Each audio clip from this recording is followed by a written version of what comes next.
अगर हम आपसे पूछें क्या आप ऐसी जर्नी करना चाहेंगे जिसमें आप कहीं और जाने के लिए निकले मगर किसी ऐसी जगह पहुंच गए जहां तबाही मच रही हो। है ना डरावना, मगर कुछ लोगों के लिए ये रोमांचक हो सकता है। तो आज की हमारी कहानी भी कुछ ऐसी ही है, जहां एक एरोप्लेन टाइम ट्रैवल करके वर्ल्ड वॉर 2 के टाइम में पहुंच जाता है। तो चलिए शुरू करते हैं आज की हमारी इस कहानी को, जिसका नाम है फ्लाइट इन वर्ल्ड वॉर 2। अगर आप टाइम ट्रैवल में यकीन रखते हैं तो इस वीडियो को पूरा एंजॉय कीजिएगा। अगर नहीं भी रखते तो वीडियो को पूरा देखिएगा, मज़ा आएगा। कहानी की शुरुआत में हम एक प्लेन को देखते हैं जिसमें पायलट और कैप्टन है। कैप्टन पायलट से कहता है मौसम एकदम साफ है, हम 1 घंटे के अंदर पहुंच जाएंगे। सब कुछ बहुत अच्छा चल रहा था, लेकिन अचानक से प्लेन की सारी डिवाइसेस में खराबी आने लगती है। कैप्टन कंट्रोल रूम से बात करता है। वो कहते हैं कि प्लेन में कुछ भी खराबी नहीं है और मौसम एकदम साफ भी है। ये सुनकर कैप्टन थोड़ा रिलैक्स फील करता है, लेकिन थोड़ा आगे चलते ही एक बड़ा सा तूफान दिखाई देता है, जिसे देखकर कैप्टन और पायलट को कुछ भी समझ नहीं आया उनके साथ क्या हो रहा है। वो कंट्रोल रूम से कांटेक्ट करने की कोशिश करते हैं, मगर प्लेन की सारी डिवाइसेस ने काम करना बंद कर दिया था, जिससे कंट्रोल रूम से उनका राब्ता नहीं हो पा रहा था। और उनके सामने बहुत बड़ा तूफान भी था और कोई दूसरा रास्ता न होने की वजह से उन्हें उसी तूफान से होकर गुजरना था। सारे पैसेंजर को सीट बेल्ट लगाकर ध्यान से बैठने को कहा जाता है। तूफान से गुजरते समय हालात बहुत ज़्यादा ख़राब हो चुके थे। सभी पैसेंजर घबराहट के मारे ज़ोर ज़ोर से चीख रहे थे। कैप्टन और पायलट प्लेन को तूफान से तो निकाल लेते हैं, मगर जैसे ही वो तूफान से बाहर निकलते हैं अचानक से रात हो गई थी।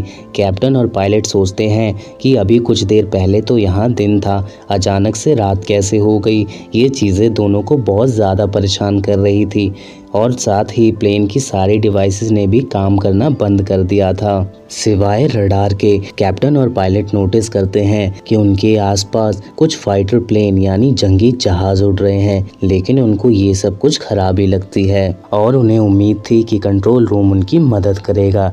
ये सोचकर वो आगे बढ़ना जारी रखते हैं।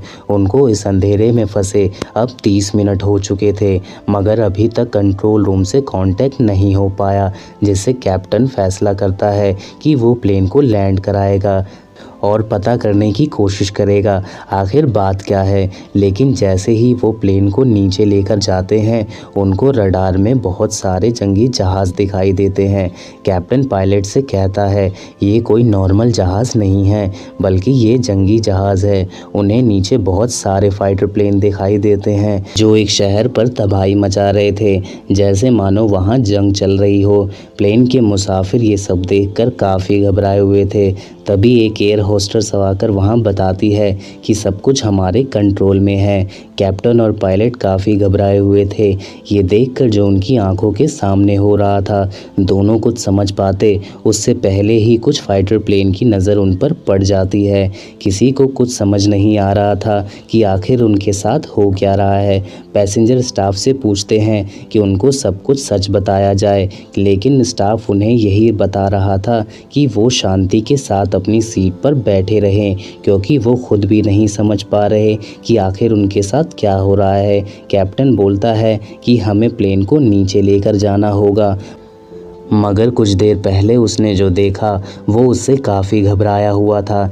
कैप्टन पायलट से कहता है समझने की कोशिश करो, प्लेन में फ्यूल भी ख़त्म होने वाला है और अगर हमने जल्दी लैंड नहीं किया तो शायद हमें बचाने वाला कोई नहीं होगा। उसके बाद हम 2 पैसेंजर को देखते हैं जो कि हिस्टोरियन थे, जिन्हें पास्ट के बारे में काफ़ी अच्छी जानकारी थी।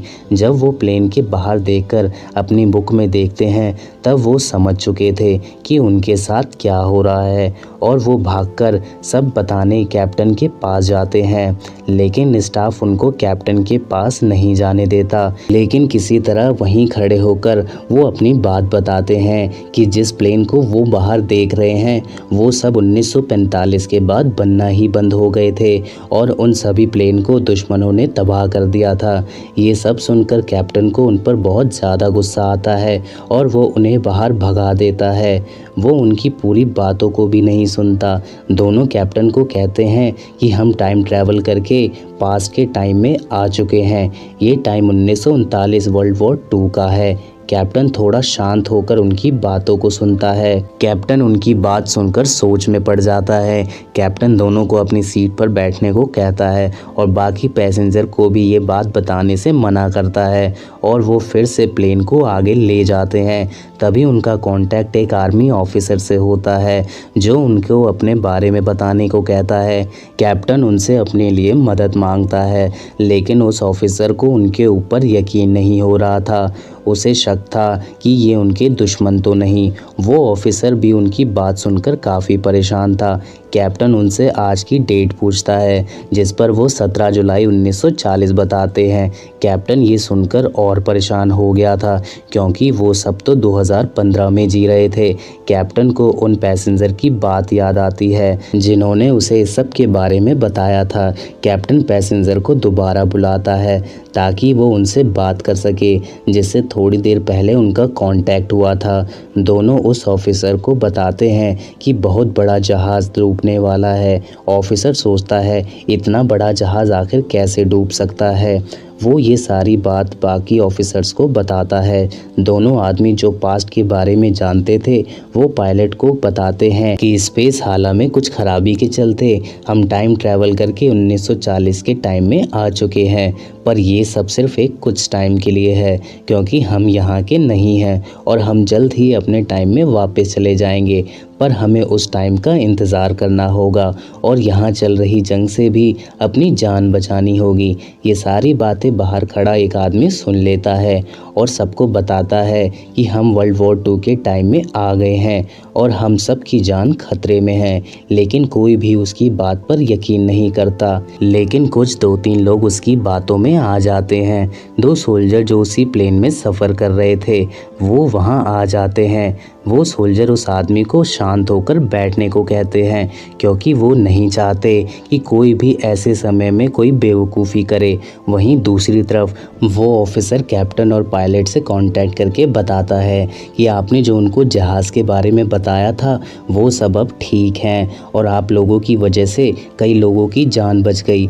अब वो उनकी मदद के लिए तैयार हो जाता है। वो उनसे उनकी सही लोकेशन के बारे में पूछता है, लेकिन किसी को नहीं पता था कि वो आखिर है कहाँ। इसलिए कैप्टन प्लेन की लाइट को ऑन कर देता है ताकि सोल्जर उन्हें देख सके, लेकिन इसका उल्टा ही होने लगता है। कुछ फाइटर प्लेन उन्हें देख लेते हैं और प्लेन पर हमला करने लगते हैं। तभी कैप्टन को आइडिया आता है।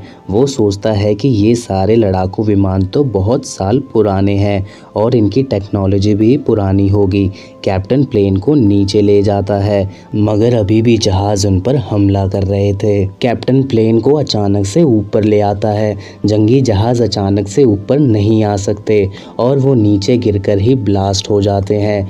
प्लेन का फ्यूल लगातार ख़त्म हो रहा था और भी जंगी जहाज़ उनका पीछा कर रहे थे। तभी एक जंगी जहाज़ ने उन पर हमला कर दिया जिस वजह से उनके प्लेन की विंडो उड़ जाती है और प्लेन का बैलेंस ख़राब होने लगता है।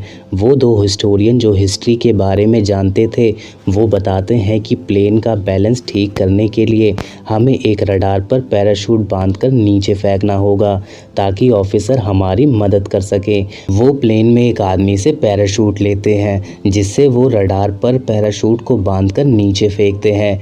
आर्मी ऑफिसर उस रडार को इंस्टॉल करते हैं जिससे उनको उनकी सही लोकेशन का पता चल जाता है और वो ऑफिसर उस प्लेन को सही एरिया में ले आते हैं, मगर प्लेन का फ्यूल भी ख़त्म हो रहा था।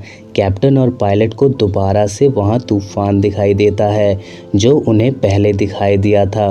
वो समझ चुके थे कि अब सब कुछ ठीक होने वाला है। वो सभी पैसेंजर को संभल कर बैठने को कहते हैं।